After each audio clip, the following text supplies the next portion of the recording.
Hi friends, and welcome back to my channel, Mind, Body, Soul Healing. Today I thought we would go over a few different hip openers. You might have heard once or twice before how trauma can get stuck in your hips. Maybe you've heard this and have no idea how to release this.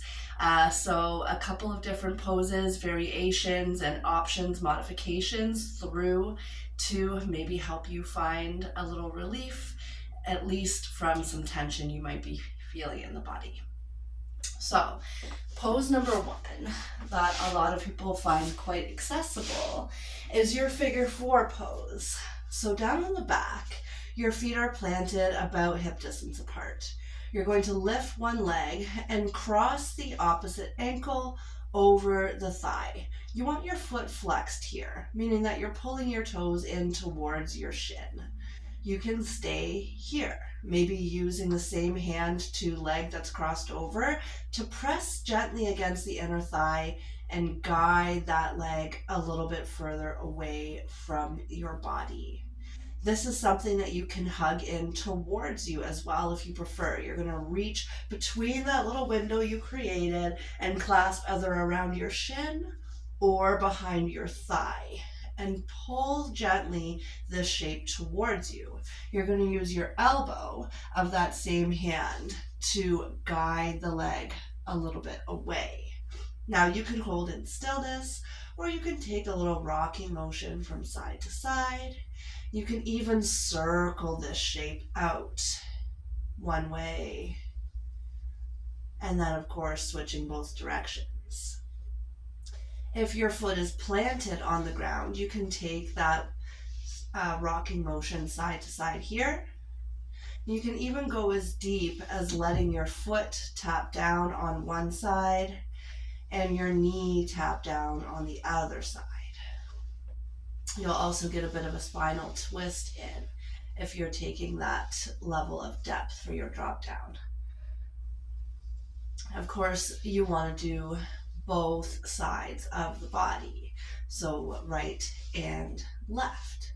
That being said, we're not symmetrical, so what feels really accessible on one side might not on the other. You might take a totally different variation, or maybe you hug in on one side, you don't on the other, etc. So that is option number one, is your reclined figure four and different things you can do while in that shape. Option number two is to take a seated variation. More than likely, you're going to want to turn your fingers to face backwards. And the closer you crawl your body towards your legs, the deeper you're going to feel that release in the outer hip and glute. This is also a place you can take that rocking motion side to side if you would like. Option number two is your 90-90, meaning one leg is in front of you at approximately a 90-degree angle, and the opposite leg is behind you at approximately a 90-degree angle. You can stay sitting upright, or you can hinge forward, any amount. If your hinge forward is just a little bit, that's great. You're going to explore and feel how that sensation is in that outer hip, and over time maybe your depth becomes low enough that you melt right down over the mat. You can always bring a block in here to rest your forehead down if you plan on holding for a little while here as you breathe into the release of that sensation. If you keep these exact same legs, but you lean backwards, then your stretch is going to be in the hip flexor, the front of the hip on the leg that's behind, and you might also feel that all the way down the top of the thigh and towards your knee. Again, you can stay upright, you can lower down to forearms, you can lower down all the way onto your back. As long as that continues to feel comfortable, accessible, and doesn't cause any weird kind of pain, sensation, or pressure in your knee of that leg that you're stretching. So that's your 90-90. From this same position, if you would like to find additional depth, you can take your back leg further back behind you into your full pigeon pose. Now, if your hips don't land comfortably on the mat, you can take your block and place it underneath your bum on that leg that's in front. That's going to bring the floor higher up to you and help you to find that more square pelvis, meaning both hip bones are facing the same direction with a little more integrity. Now you can stay upright again, or you can take that fold forward. Generally, the more forward you're folding, the deeper you're going to feel that coming into the area that we are stretching and releasing. To come out, you can just tilt off of the hip of the leg that you have forward. Take it both legs in front, and maybe a little windshield wiper side to side. Feels nice here, especially if you're holding for a little bit at a time. And so reminder, as you come into the other leg, 90-90, one leg forward, one leg back, lean forward to stretch the outer hip of the leg that you've got in front. Lean back to stretch the hip flexor and thigh of the leg you have behind you. Or take that into your full pigeon by sweeping that back leg further back. Take that time first to reposition yourself. Make sure you're finding this posture with integrity, and then fold forward if you choose. So that's your 90-90 or your pigeon. Another one that you might see or have available to you is just your easy forward fold. So that's cross-legged. The further your front leg is away from the body, when you do fold forward, the deeper you're going to feel it in the hip of the leg that's in front. So if you have your leg tucked under, like how you would sit in kindergarten class, then you might not feel it quite as deep as if it was in front. Anytime you're coming into a forward fold, find length in the spine first. Start to come forward with a flat back as long as you can. Once you've found that range of motion where your hips just don't let you go any further forward there, that's the time that you can let your spine round as you fold forward. And so I'll just show you that from a side angle with my other leg in front. So nice long spine. We come forward with our flat back as long as we can. Then we find that spot where our hips just prevent movement further forward, and then we round. From your easy forward fold, a transition you can take is fire log. So again, we want our foot flexed for this pose. That's going to help to protect your ankle, stabilizing and preventing against sickling, which over time, if you were to do that often enough, could cause some issues with the ankle there.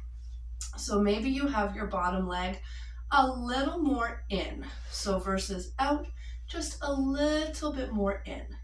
You're going to slide that top leg on top. Maybe you have quite a big gap here between your top knee and the bottom arch of your foot. For some people, your posture might look more like this. So that's where your block or something similar could come in handy to fill that gap, allowing you to feel more supported in this posture. Again, we start by finding length in the spine. Without forcing anything, you can use your hand to guide that leg a little further down, listening to your body and how it feels. And again, option folding forward. So this is your fire log pose. Another option, and then when you're coming out, you're just going to slide that leg off. So another option is your cow facing pose. So I'm just going to show you this with the other leg. So your bottom leg, the heel is going to come more aligned with that side hip. Then your other leg comes on top. You don't have to have your knees stacked one directly on top of another. Maybe over time, as your hips start to open more, your legs come closer to being fully stacked. Again, flexed feet here. So you're actively pulling your toes towards your shin. You can hold on to the top knee find length in the spine here, or as I had mentioned before, option to fold forward. So most of these poses are going to come into that side outer hip and glute. This same variation of the legs is something that you can take reclined. So as long as you're able to reach for the feet and keep them flexed, then you can hold on to the pinky edge of your foot and use a little bit of the strength of your arms to guide this shape any amount in towards the chest. If when you hold on to your feet, it causes your ankles to roll in towards you, then hold on to your shins or your ankles instead. Then you don't have to worry so much about that sickling that could happen in the ankle. And then, of course, for the inner thigh and groin, we have our butterfly pose. You can take reclined, soles of feet touch, legs come out wide. You can bring this into a more supportive, more restorative variation by taking a block or a pillow even underneath the outer thighs on both legs. When we're supported, it allows the nervous system to regulate a little bit better because you don't have to use the muscles to be opening. Your support is holding the body, allowing things to just release in tension. So less of a stretch and more of just a letting go, if that makes sense. And this is a variation you can also take seated, upright. Maybe your hands are behind you to help you find a nice long spine, or with that flat back, you fold forward as long as you can, and then you round. Option to bring your prop underneath your forehead to support the back of the neck. This is a pose that you can play around with how close your heels are towards your groin. Maybe you've got them closer, maybe you've got them farther away, in more of your star pose instead of your butterfly. So you play around, see what feels right in your body. And then we have our happy baby, coming back to things that we feel more in the inner thigh and groin. Down on the back, reaching for the outer edges of your feet, and guiding your knees down either side of the chest. You can hold on to your shins, you can hold on to your inner thighs, you can wrap your hands around the legs and hook them more under the knees and find yourself here. So don't feel that you have to hold the feet. We do want the legs a little more wide here versus your heels touching. So it should look like you're able to kind of stand on the ceiling here. Another variation to open up through the front of the hip is either your full frog or your half frog. A lot of people will find half frog more accessible, especially if you're holding it for a longer period of time. It is slightly more restorative than your full frog, so just keeping that in mind.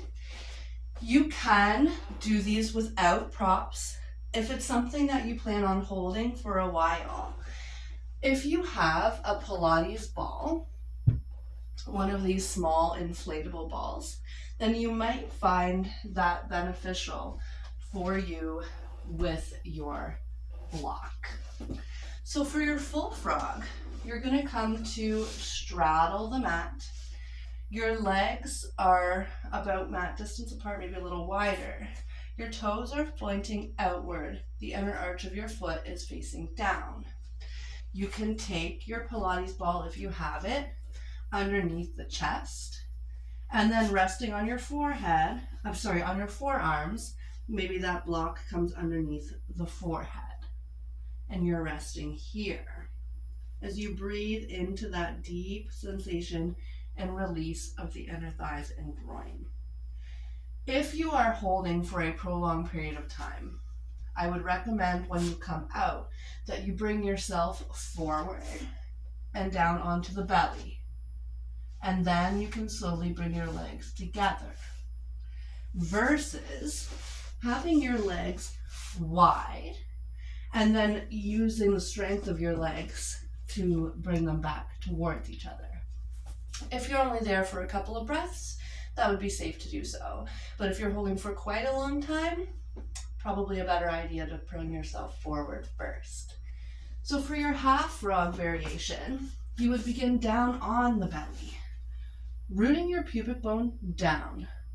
So you're creating space for your low back. Then you'll bring one leg out to the side. Maybe your knee comes up to hip height, and then you allow that leg to heavy down. That side hip, the front of the hip flexor, to heavy down. It's never going to make contact with the mat because that's just not the way your pelvis is designed, but you're working in that direction. Try to even out the length of time you hold on both sides. And so those are just a couple of variations of some hip openers that you can explore and see how that feels in your body. If you find over time it helps you to release anything that maybe you're gripping and holding onto, not even intentionally, let it go. And don't forget to breathe. The breath is so important. Let me know what you think of these hip openers and if they were helpful for you.